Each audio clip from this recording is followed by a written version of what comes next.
Listen, parents, quit running your house as if it's a democracy. It is not. Your household is a dictatorship. Well, do what I say, do or else. But now they have this thing called gentle parenting. Oh, I believe in gentle parenting.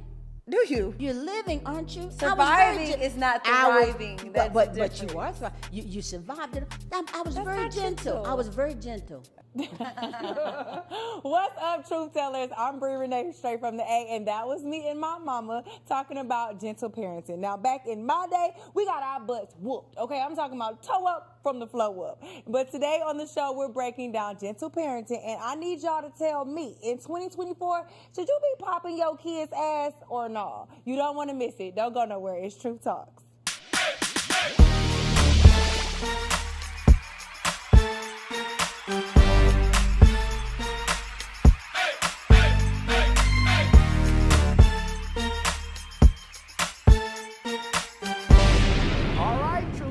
Welcome to the show. I'm your host, Ryan Cameron. As always, we got my man, Willie Moore Jr. Indeed, so glad to be here, Truth Tellers. What's happening? Flat out. Bree Renee with her Bree Hive. What's up? Bree Renee, straight from the A. Let's get into the truth. And Dr. Viral, Dr. Cheyenne Bryant. Your favorite doc, Dr. Bryant, y'all.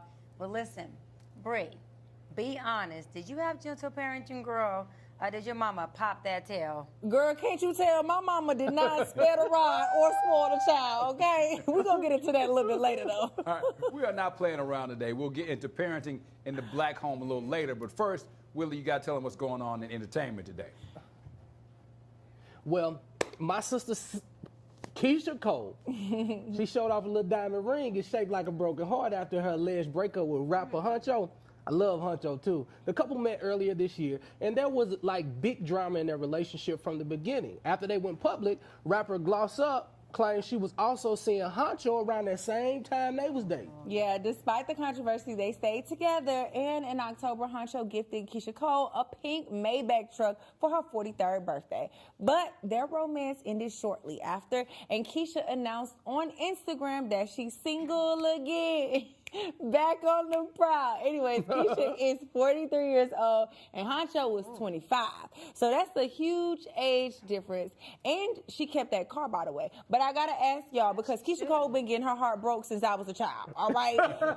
She just got horrible choices in men, but it's great for the music. It's great for the music. But do y'all think Keyshia Cole is wrong for dating a little boy? I mean, he's almost 20 years younger than her. Hey, instead of younger man, don't call him a boy. Okay, younger man. Do y'all feel like she's By wrong? the time this show aired, she just posted another video, and they were back together. And one of the comments was like, Keish, you got to quit doing this to us. You know, make up your mind. We getting whiplash. Yeah, what is going on? They not back together. They back messing around. No, she ain't wrong for dating a younger man. To Willie's point, that's a young man and not a boy.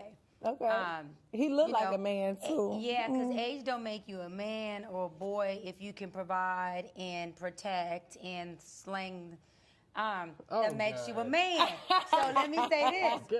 I'm back. I'm sorry, I'm back. My Dr. Brian Hatch back on. Cheyenne was there for a minute. But I want to say, if she can get with somebody who is conducive, who is healthy for her, no matter the age, I think that would be a better pick for her. She obviously wants a relationship because she's been trying different men, different ages, as she should, trying to figure out what works and temperature checking. But I think she needs to figure out what works for her. Forget the age. Whatever works for you is what you should roll with. I'll take a younger man if he's fine. I think she need to stop picking and let somebody else choose for her. And I think she need to heal too. I think she needs some time just from healing. You just bring she him back started out into with the next Boobie, person. and they had the baby, and they just kind of went from there. And I know Keyshia, and I knew her mom, Frankie, and I knew Neffy. And I mean, it's been a whole lot of stuff going on where you don't have a counsel to kind of help you navigate these waters, unfortunately. You know? Maybe she needs you to hook her up, Ryan. No. Dating with Ryan Cameron coming to a theater near you. You don't want Ryan to hook you up with nobody because he's been trying with me and no.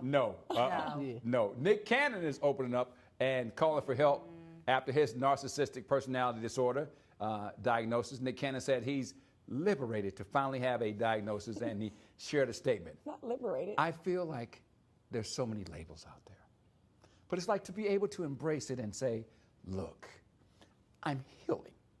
I need help. Show me. I just embrace mental health and therapy in such a strong way This is another example of Dr. Bryant making these people lose it. Dr. Bryant, Nick Cannon's your client, and he opened up to you the first time. You do this to people over and over again. You get them to say things, and then the whole waterfall breaks. What do you have to say about the latest Nick Cannon revelation? First of all, don't pick on my Nick, okay, right? Second of all, Nick, I am so proud of you. Because for a narcissist to come out and first take accountability and even have the awareness to say that this is what I have going on and I do need help, that is a huge step. The first step to healing is accountability and awareness, and he's taken that first step. There was a lot of pushback from Nick. We seen it on our session that was aired live, of him not being able to fully account for that. Does this kind of make sense on like why he has so many children with different all the baby women? Does it give some? I'm not being funny, Dr. B. Like I want to know. I want to know. No, like, I know you're not is funny. this a reason? Yeah. So narcissism is grandioso. Narcissism is my world. Narcissism is whatever I can create, whether it's through the act of my thought process or reality. That's gonna be all about me and make the world revolve around me. And kids are a big deal when it comes to that world. Then yes, and he's overcompensating for the lack of being able to really manage and conquer himself through multiple women and multiple kids. He's gotten to a place of seeing that overcompensating for what I'm not willing to take accountability and heal from is not only hurting himself, but it's also hurting, obviously, his family and his kids and his offsprings. You know, he's well off, but being well off doesn't mean that you're showing up in a place that is best for the well-being of everybody involved with you. And I think that he's realized that, and I'm proud of him for that. Dr. B, could this be one of his narcissistic tricks, though? Because they might be like, oh, I'm such a narcissist, and now I need your help, and now you are pitying me instead of me actually really taking the accountability. And he's the master of the clickbait. Yeah, no, that's good. No, that's really good. He's the master of the clickbait. Right, that's good, but you're describing more of a borderline personality person that says, like, it's me, it's my world, because I said so, Willie. Oh my God, I'm so hurt, it's your fault, look at me, I need help. That's borderline personality. Narcissism doesn't live like that. Narcissism is whether I'm right or wrong, it's my world because I said so, I don't care, shut up, run the play, and that's it. There is no other play. And for somebody to say, listen, I realize there may be another play, but I don't know what that play looks like, help me, that's big. Well, Going back from that to the children, and then also talking about Mariah and how he wanted to have her back, it just seems like it's very systematic. I mean, some of the things that he's doing, it almost seems like he decides to say these things, and then everybody reacts. That's all I'm asking you. Another thing, and before we move on, is to your point, when a narcissist, like let's say Nick chose Mariah in return chose not to choose him at some point, that's a very much punch to that ego. Narcissism is about ego. So when that ego is deflated by that, they in turn don't know how to internalize, they don't know how to process it, so they internalize it, project that onto multiple women like he's done, and now he's projecting his pain onto all these women, the pain he has not processed from that one ego blow. Us on here, not being narcissistic, can take an ego blow and say, you know what, it is what it is, we're gonna learn from it and keep it pushing. A narcissistic, not to be funny, Diddy is, they're very vindictive, very, and so that's what we're gonna do. Oh, well, that's a whole segment. It's Up next on Truth Talk. Right. Well, I hope that he and like those other men you named definitely get the help they deserve. And maybe he is, an advocate for this now, and it'll be an example for other. He'll be an example for other men to go get diagnosed. Yeah. But moving on to Young Miami, she didn't waste any time finding another baller boyfriend after her split from Diddy. She was spotted with NFL star Stephon Diggs, who I think is a narcissist, but they were seen celebrating his 31st birthday at Carbone in Miami. And in September, Young Miami also attended a Texans home game, and she was recently seen wearing a pair of Diggs' custom signature Asics sneakers. Now, in 2022, Young Miami, her real name, Keyshia Brownlee, began her open relationship with Diddy. Diddy also gave her her own show, Keyshia Please, and he was rumored to be the first man that gave her a golden shower. Now, it's unknown exactly when the couple called it quits, but things seemed to fizzle out after she was mentioned in his legal issues. Now, Keyshia was one of 3 women who Diddy allegedly diddled with and bragged about paying a monthly stipend in exchange for sex work. Young Miami denied being any type of sex worker for Diddy and said she was not a prostitute and never sold a piece of vagina a day in her life. Do you think it's time for Young Miami to be single for a change and stop going from man to man, especially with Diddy's case still on trial? First of all, Stephon Diggs is a pass around in the industry. Like every woman, It's a Cardi B, right? when he's supposed to have. That's what I'm while she's saying. pregnant? He's been like the popular girl's play toy. So I don't think that Keyshia is actually dating him seriously. I think she's using Seeing him. She's just seeing him. You know what I mean? And using him as like a rebound type of situation. Even though he played football, he's a rebound. Seeing him. She just. Right. We can't say that word. Let's keep it 100. That's what it is. It's a true talk. She's not seeing him. Yeah. Obviously. And She's to your seeing point, him. if multiple women are with this one man and that's it, that means he got some good D, and that's all. So get the D and pivot. Yeah. But what I do want to say is I am, unpopular opinion, what I'm about to say, I do not agree with this whole isolate and be alone until you heal and then date. Isolation breeds depression, and no one person heals alone. I don't think you have to go into a relationship and have a baby and marry somebody, but you do have to be in relations, like companionship, engaging with people in order for you to heal past your stuff. My father told me the best advice. The quickest way to get over somebody is to fall in love with somebody new. And it has worked for me. I don't think people have to sit in their stuff so they become dark and they can't get out that dark hole, because isolation breeds depression. Don't isolate. Get out there and start to do things that feed you, that empower you, that make you feel good so you can move past that at which had you going dark. Well, have we your got fun, more girl. coming up. You know, some people say the quickest way to get over somebody is to get under somebody. Up My dad next, said, yes. we're politicking, so keep it here on True Talks.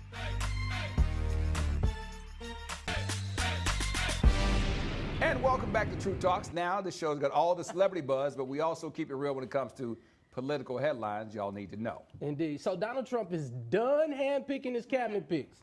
But looks like a few black conservatives who were up his ass got left in the dust. Now, after he failed to become the GOP president nominee, U.S. South Carolina Senator Tim Scott appeared at Trump's campaign rallies confessing his undying love for him. And many African-American people were thinking to themselves, where did y'all find this at? Yeah, no, for sure. Conservative commentator Candace Owens has always been a huge Trump supporter and was ruthless towards Kamala Harris following anti-Semitic remarks. Owens also was dropped from speaking at a Trump campaign fundraiser and has recently been banned from Australia and New Zealand. Wow. Now, you know you're doing too much if you get banned from a whole nother country, all right? Y'all also remember former NFL player and Georgia political wannabe Herschel Walker Right. appeared at a rally for Trump just before the election. Now, Trump insisted that he would put Walker in charge of a new missile defense shield if elected. So far, he ain't reaped not now one of them benefits. Maybe it was because he mispronounced his own damn name. No, Take for a look sure. at this. And it is time for it to stop. And it stopped on Tuesday when we get to the polls and we vote for my friend and your friend, Donald Trump Jr. Donald J. Trump. Donald Trump Jr. Well, whether you agree with him or not, they're out here doing the most. My question to you guys is, do you think it is worth it that these conservatives literally humiliated themselves in hopes to get a position with Trump and really acted a total donkey towards African Americans? Well, you got to go first with the fact that Herschel Walker was saying he wanted to be a vampire over a werewolf. You know, he actually went up on a rally and declared that he would rather be a vampire.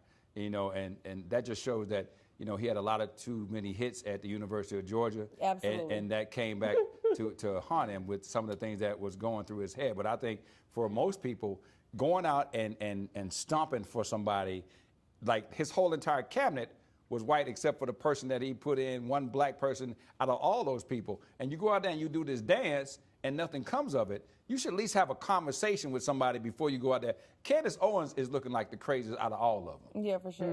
But some people still ride with her, though. Herschel Walker, Yeah, but I I'm saying think she's not getting no ambassadorship. She's not the. No. They're like, at least they would say, if you don't get anything else, you would get to be the ambassador, some type of an appointment to a Right. country of some sort. Yeah. And this is what I'm saying, y'all. I was telling them the whole time in this campaign, stop shucking and jiving. Like, it gave very much Uncle Ruckus. You know what I mean? You don't know nothing about no. You don't know Uncle Ruckus? Right. You think that or Uncle Tom, you think you're going to get favor from these people by kissing up, sucking up, and all you're doing is alienating yourself from your community that's really going to stand by you and be there when it's all said But I and done. think this is politics. I think that when you think of it from a standpoint of they're trying to politic their way to wherever they're trying to be.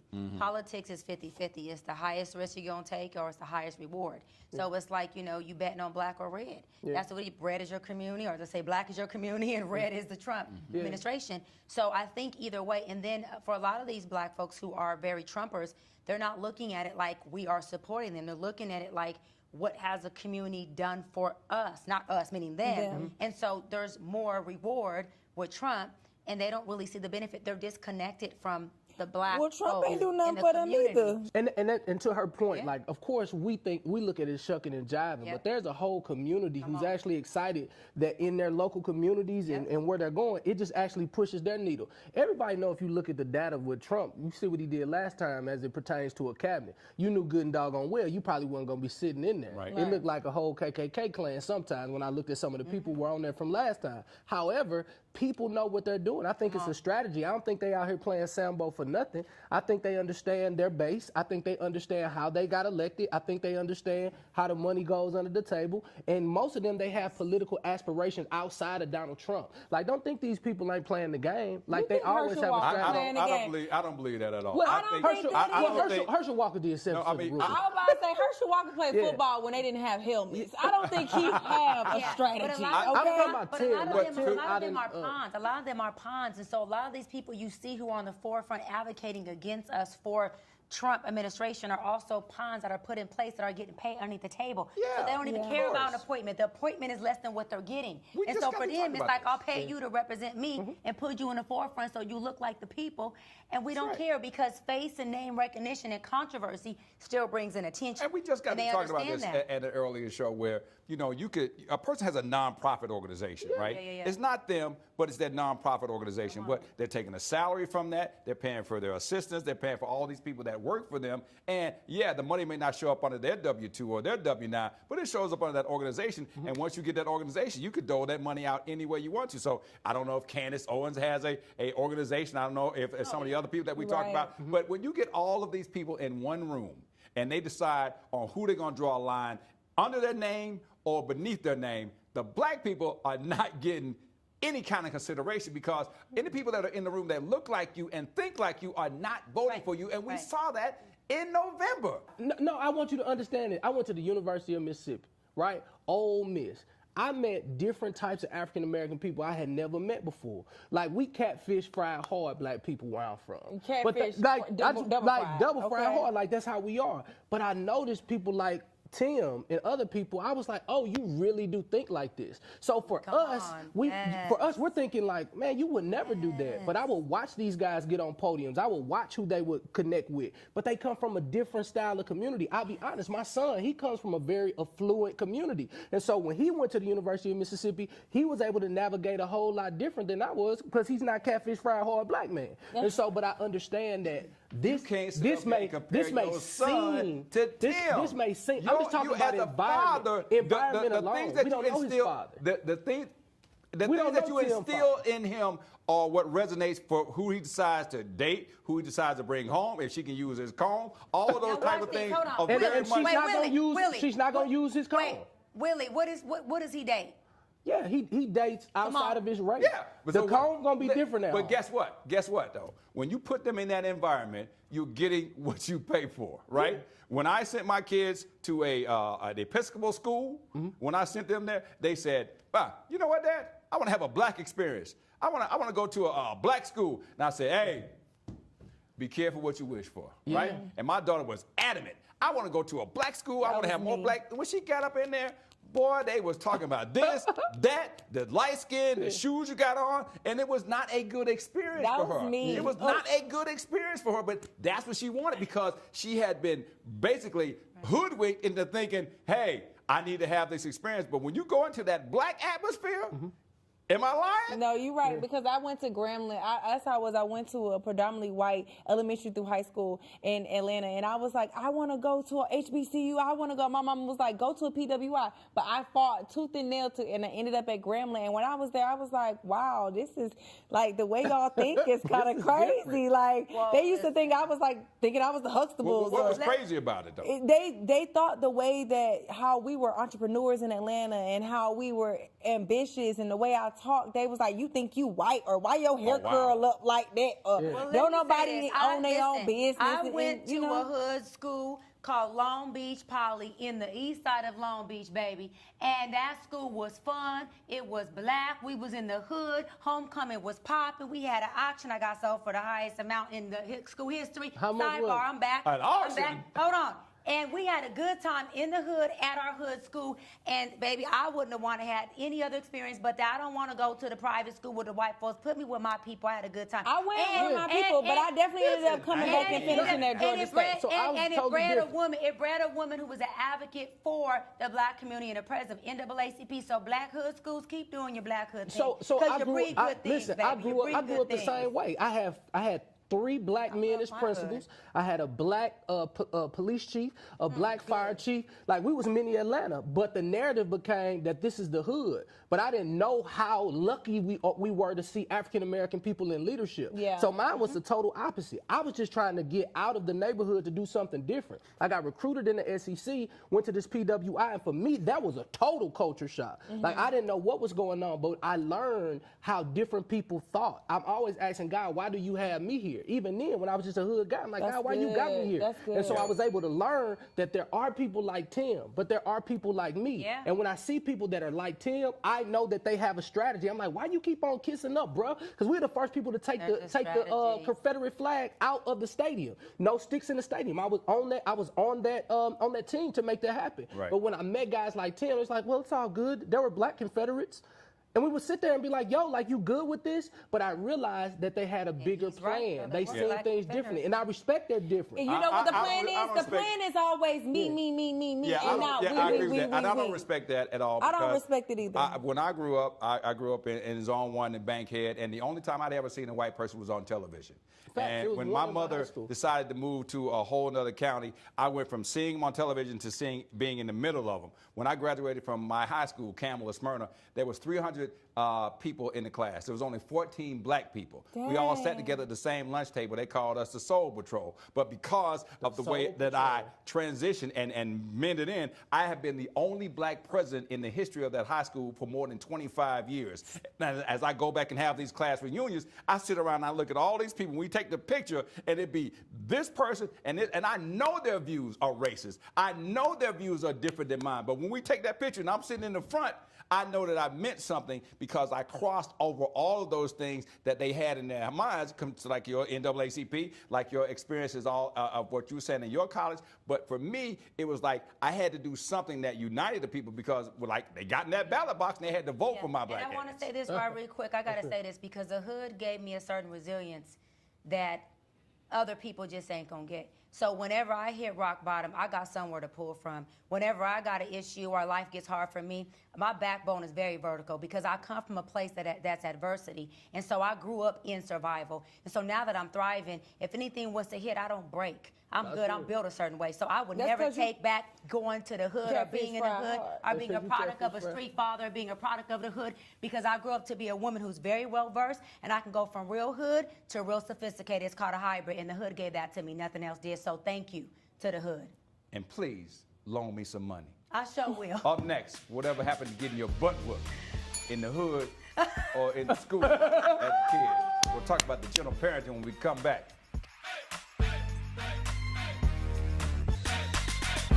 And welcome back to our show. When it comes to parenting, it's a deeply debated and divisive issue in our community. We all got strong opinions on how to raise our kids, and no one can tell us any different. Have you been told, I wish you would? Well, go ahead and call 911. I'll pick up the phone, I'll dial it for you. Right. Yep. You most definitely were not gentle parenting. Ryan, no, you didn't do it right. You gotta clench your teeth and say, I wish you would. Like, you gotta say it through the clothes. Okay. I wish All right, my you bad. would.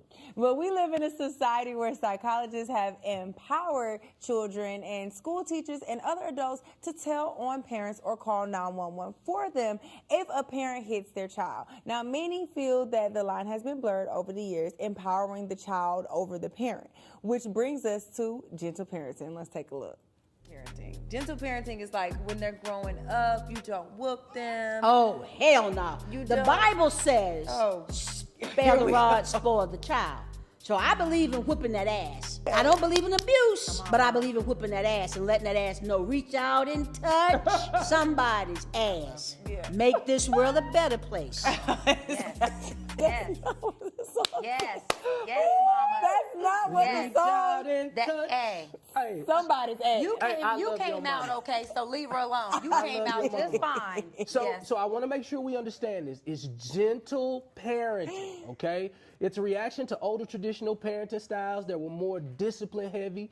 Gentle parenting focus on building a relationship with your child and encouraging them to make their own choices. It's characterized by acknowledging feelings, encouraging compassion, using positive discipline, setting clear boundaries, communicating. They should have gave my mama this. Right. She cussing right now. Watch it. Mama, stop cussing. My mama said, I did communicate. Okay, so it's been popularized by millennials and Gen Zs. It means never saying no or raising your voice, and definitely no spanking. No spankings. Dr. B, I got my butt whooped and I survived and thrived. But are we raising a bunch of self-indulged, obsessed brats with gentle parenting? Bree, earlier you said psychologists are saying that it ain't a good idea, that gentle parenting is better. I'm a psychology expert, and I am totally the opposite of that.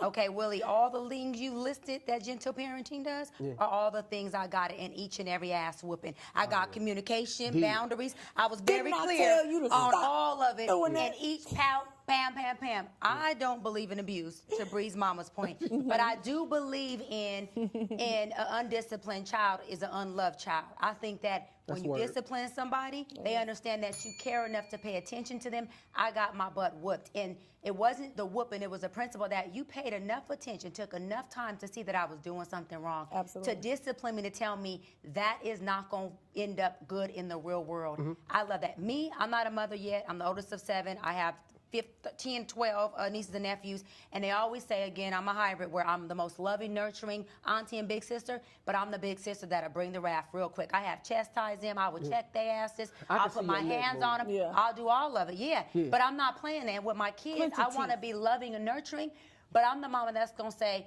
if you don't get your ass off that couch, Yeah. So get off the couch. What's your I hear that all the time. I won't lie. My parents didn't have to whoop me too much.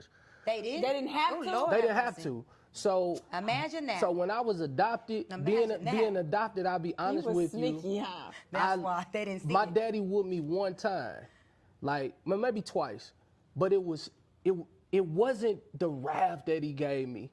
It was the disappointment that I seen in his eyes. I see that there is a beautiful balance. The Bible says, spare the rod, spoil the child, so you don't want your child to be spoiled. But I think I see parents far too many times taking that just way overboard. Well, Children sometimes have to be able to be heard. You got to listen, because a lot of times you just walking in because you angry over something else. Right. Yeah. You're like, you angry. And But that's I'll be abuse. the That's first to abuse. say You're that I describing abuse apologize there. to my That's children. different. Sitting in the Whoa, kitchen. you apologize to your kids? I sure did. Whoa, y'all are blessed. Listen, I'm in the kitchen. I cooked What? some food. I had a tough day. Business was going crazy. Right. I'm studying scripts. Radio's calling. It's a lot going on. Yeah. They mom we may have had a bicker. I sit them down at the table. The chicken's there, and it's nothing wrong with it. But one of the boys said, "Chicken again," and I was like, "Can you just be grateful?" And then I realized that my reaction. Yeah, be grateful. My reaction was a little over the top, and I had to come back and I said, "Hey, man, I did that wrong. I shouldn't have been yelling that way. Yeah. That's not the way I should do." I agree. And, yeah, and I you did, bro. apologize. Wow. I would have I had said to you could eat the apologize. chicken, or you Yeah. ain't got to eat, Yeah. bro. Really, that's- you that's are not how I so look at it. evolved. It's a difference between apology and repairing. Yeah, that's- like y'all parents just want to apologize, but a repair is saying, I see the part that I did wrong, and I'm starting to see that with them. Hey, Dad, man, you know what? I kind of seen that I shouldn't have did that. And I that's said that gentle wrong to my parenting. sister. But I That's don't gentle parenting. believe You would- in that all the way. I believe in some of it, though. I remember we had Balance. Felicia Rashawn on the show from one of the most famous moms of all time as a Cosby mom, and she talked about this, and she said, you know, you may not remember the whipping that you got and what you got it for, I but do. you will, wait 1 second, you will remember the words that your parents said to you and how they hurt worse than the whip. right? Because if your mother says you ain't gonna be this and you ain't gonna do nothing and you did all these things, it cuts more sometimes than the belt would. Now, I remember one time my son, he was smart, he made some popcorn, right? He didn't put it on the popcorn setting. He just burnt it. And he burnt it, and I could smell it. I mean, you know one thing, you smell, it smelled burnt popcorn. So all of a sudden I heard him open the door, I heard the alarm go, and then he went out and he came back in, and I was like, Kaden, what's going on? He's like, nothing. So I go, of course, outside, and I lift up the dumpster, and I see the burnt popcorn in there, and I come back and I said, you know, I'm not mad that you made popcorn. I'm mad that you lied to me. I said, because if you start lying to me now, you're going to lie to me later. Yeah. So I used something that I learned from somebody. I said, you owe me 5 licks. You owe me 5 licks. I said, now you can get 1 now, or you can get all 5. What are you going to do?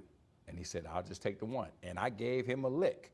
But I had never had to spank him since. And he's 21 years old because the point was you disappointed me. And this is the discipline. You cannot lie to me. And this is where we are right now. And it changed our whole relationship. Now, I see you crowning and frowning your face up, but it was one of those things where I was like, I don't want my kids to be, I want them to respect me. I want them to be able to tell me what's going on with them when it comes to their relationships and what they also got going on with school and other things like that. Ryan, but I don't want them to be having fear. That wasn't gentle parenting. That was discipline. Yeah, that was discipline. That wasn't abusing. That was discipline. You explained it, and then you popped. I gave you a choice. There you go. And you still got that pop, though. I kind of agree with what y'all saying, but I think the gentle parenting y'all describing only works with gentle children. Like, if you had somebody like me, I never But you got was bad, though. No, that's what I'm saying. I was, and my mom, let me be clear, she never spoke down to me. She never talked negative to me, or she always uplifted me with her speech. But when it came to me sneaking out the house to go see boys, or going over my homegirl house, or staying out at a party too late and not making curfew, or like we spoke about coming home in high school and maybe had in drink or something like that, I got my ass towed up. And you needed I needed it. And I remember every single ass whooping I got, and those were necessary. You did it. And I learned the boundaries from that. I think that I think if she hadn't disciplined me, I would have kept trying and kept trying, because it's like, what you gonna do? Yeah, and I want to say that to your, I disagree with what you're saying, Willie.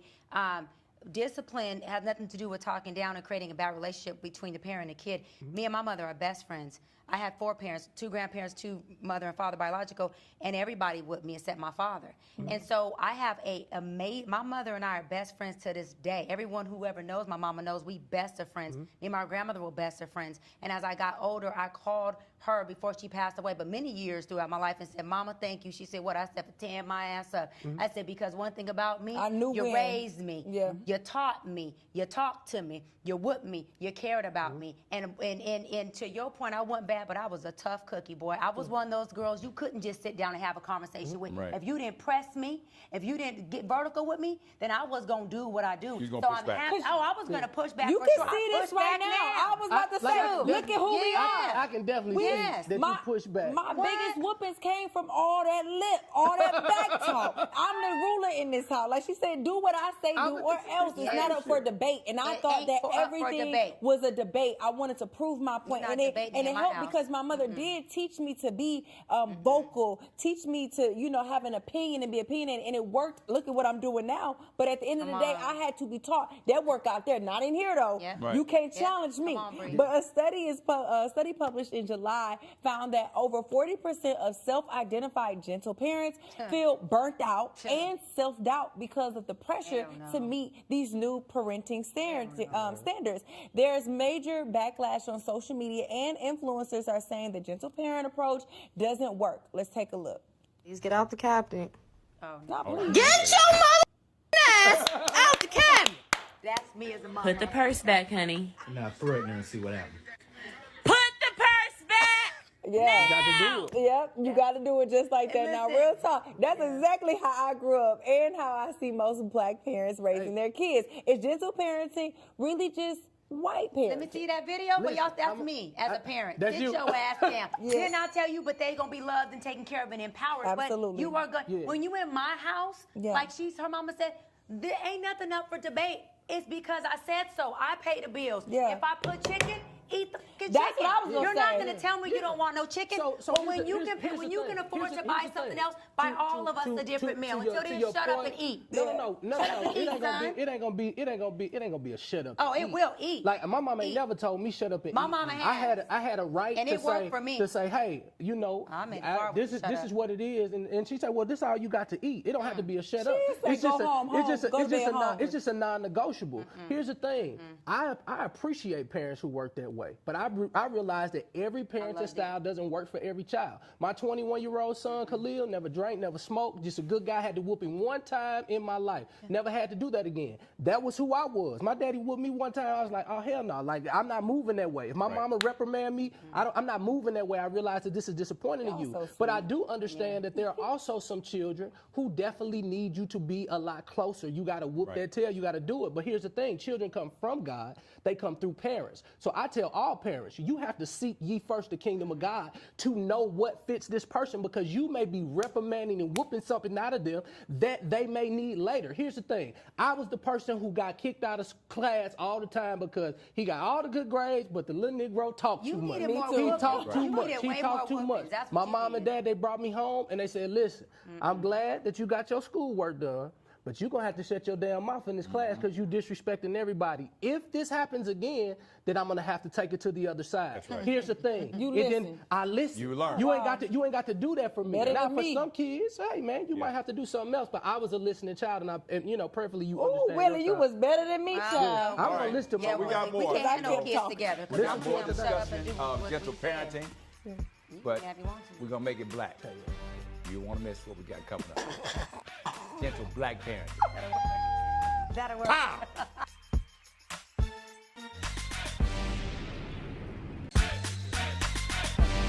And welcome back to True Talks. Gentle parenting is gaining popularity in some circles, but many folks in the black community are still practicing their tough love with their kids. If you go to the hashtag Black Parents Be Like, you'll see what I mean when I say black parents don't play. Take a look. Sick of it. Go ahead and get up. Get up. Because I should be the one that's tired. Tired of that school keep calling me. Get up now. Why is all my lights on in this house? How many times I got to tell y'all? If you're not using them, turn it off. Let me tell you something. What you're not finna do is waste no food in my house. So you can sit your narrow butt back down and eat. There's kids out there that ain't got nothing. Hey, I don't want to hear you saying it's going down in the DMs. No, it's gonna go down with this belt. If you don't clean this room up like I told you, be quiet. This is nothing funny. You want to be next? Be quiet. Clean this room up. While you try to rush up out of here, don't come back in my house past curfew. Because I'm telling you now, them doors will be locked. Yes. Oh, yeah. You better stop playing with me, Willie. That's my Cut it out. My grandmother didn't play. And baby, I came out right. Any less whooping, I would have came out a little off. Only thing he was missing was a switch. Yeah, my grandfather, man, when he raised me, man, I remember I was cutting the grass one time in the front lawn, and I didn't want to cut the grass, so I kept trying to act like it wouldn't start. I would have beat your tail.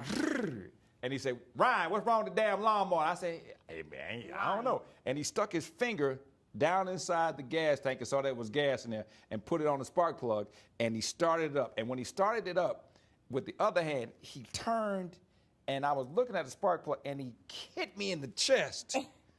And the way he hit me so hard, and I was just like, ooh. Oh, here we go And with these faces. I was so taken aback by the fact that he had never hit me before. Did you deserve it? I acted like the lawnmower wouldn't start. And so when he hit me in the chest, I knew that he was nothing to play with. Yeah, but you didn't play with him no more, did you? To do that to me, be like, there you go. Oh, I think I'm slick. And he realized that he took all of the slick came out of me when he pulled his hand. You tried to slick a can of oil. I tried to slick a slicker. You tried to slick a can of oil. You said it wasn't about him really punching you. It was him letting you know who the big dog was. Yeah, like that you had to respect him. I know what you're trying to do. Yeah. And I've been doing this before. And so it's not abuse. It's more of like, let me just explain to you what we're not going to do. Right. And for a lot of kids, that is the discipline where they're not going to run that same play again. Yeah. Off the top, research suggests that higher levels of authoritarian parenting exist in African American families than in European American families, and that these attitudes may be associated with more positive outcomes in African American families. However, The Bible says spare the rod and spoil the child. Let me be honest with you. If you are not taking the time to discipline your child, the police gonna do it. Come on now. Life is gonna do it. Now, I talk about the gentleness of my parents because it overshadowed the discipline that they had to give, because once they told me something, I realized that they weren't doing it for just now. They were focusing on my discipline for later. And so parents, I'm gonna be honest with you. A lot of times when I do see you guys being so passive, giving them everything, not giving them a destination of how they should get to it, you're doing them a disservice. I'm first generation a few dollars. There are things that I wanna do for my children and show them the world, but they're learning the gratitude and they're learning that there are steps and work that goes with that. And if you violate, you may not get all the things that you want, and you have to understand that discipline is definitely necessary. Bree, what's happening? Absolutely. Destiny Ann, a certified parenting coach and mother of 2, says that gentle parenting is not necessarily permissive parenting, and that the number one presumption that she hears is that there's no discipline. Let's take a look at this. Gentle parenting is ruining society video. It's like really dangerous that y'all are perpetuating this narrative with criticisms that don't even apply. Because what y'all are doing is deterring parents from learning skills that could really be beneficial to their well-being and their kids' well-being. Like, emotional intelligence is not ruining society. Boundaries are not ruining society. Empathy is not ruining society. And I don't think us just being in the comments saying, this is not permissive parenting, is working. So here's what I did. I went ahead and made a response video to a lot of criticisms that I get on this app so that we can finally address this. 1, to help bring some understanding to what it actually is. And 2, to help you make sure you're not moving into permissive parenting yourself. Comment watch below so that I can see you the link and run the video up, okay? Like it, share it, so that we can start to shift this narrative, because the audacity. Dr. B, when Black people refer to gentle parenting as white parenting, are they just trying to avoid their own trauma about how they grew up, or that the way they raised their kids could have been harmful to them? There's just different parenting styles, and I think that they both can work. However, if you look up and do your research, statistics do show that kids who go under discipline end up having more narcissistic traits. Even if they're not diagnosed as narcissistic, they have more narcissistic characteristics. They think the world revolves around them when the big world doesn't, but their parenting household does. The parents end up drained, they end up in burnout, and they end up in depression with mental health issues while the kid just runs amok. Yeah. And so for a lot of Black households, they feel like before I'm exhausted and I'm drained, I'm gonna make sure that before I'm blown out, that bat gonna be blown out. And it's not called abuse when you do it in a way that's empowering and loving, and you do have a lesson and a message attached to, this is why I'm powering you. That's really what it boils down to. Absolutely. Okay, it makes sense that Black parents are stricter and use corporal punishment because of safety concerns for the kids. Even today, no one wants their son to be, Trayvon Martin, right? Mm-hmm. But I want to ask you this as a follow-up question. How many times is this discipline based on learned behavior, where the mom, she got the crap beat out of her, so she takes that to the daughter, or she takes that to the son, because they don't know any different, and they think that's the right way because they don't have a blueprint. There's no like a parenting one-on-one when it comes to Black households. I think there's a balance. When you say the SHIT, beat out of a child, I think of abuse. Mm-hmm. When you say discipline, meaning I've told you several times not to touch that. I've told you several times not to touch the electric socket because you can get electrocuted. I need you, even if you're Uncle Ryan and my kid is at your house, I don't want nobody watching my child who cannot discipline my child. Do not have my child at your house and send my child home and they done touched things, got burned and got hot because they did it at your house. Pow-powy them, sit them down, discipline them. You don't have to say, honey, this is what it is. So for a lot of people, when it comes to beating the shish out of your kid, that is abuse. Mm-hmm. And if your kid is having impairments because of it, check in with them and understand. And also, real parents who are in tune with their kids, they study each kid. You know what kid needs what. Right. My parents knew I needed my little butt beat. Yeah. Now, my niece and nephews, I have some that don't need it. Yeah.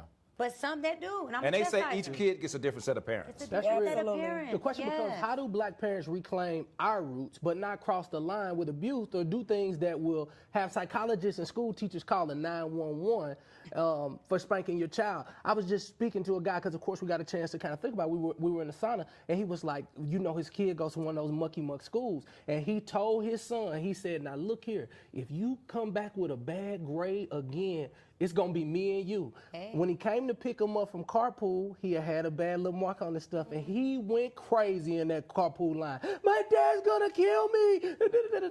They ended up sending defects to his house, and literally it was a whole big mess. I say all that to say is that we have to teach our children that, hey man, you know, everything that I say, It's not literal. It's not literal on what it is. And then final thing, I know we're running out of time. Women are having to overcompensate because there are no fathers in the home. Okay. Yep. And men are having to overcompensate because of the divorce rate. I'll be honest with you.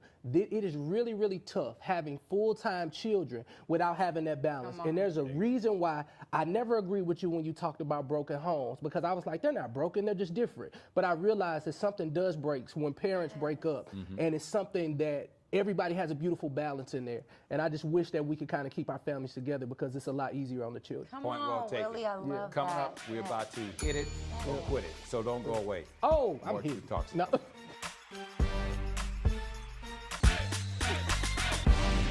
Welcome back. Now, we couldn't call the show Truth Talks if we weren't candid with our relationship advice. Come on. Y'all ready to hit it or quit it? Yes. Hit it or quit it. Come on. You're not hitting anything. Okay, so we've asked viewers to DM us with questions they're scared to ask the people around them. Check out what this anonymous Truth Avenger wrote. She says, my boyfriend and I have been together for 6 months, and I've been bragging about him to all my friends.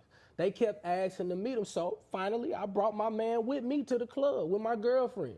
We had a great time, but before we went home, I went to the restroom, left my man with my friends at the bar. The next day, my best friend called and said that while I was in the restroom, my man whispered to her, "You beautiful.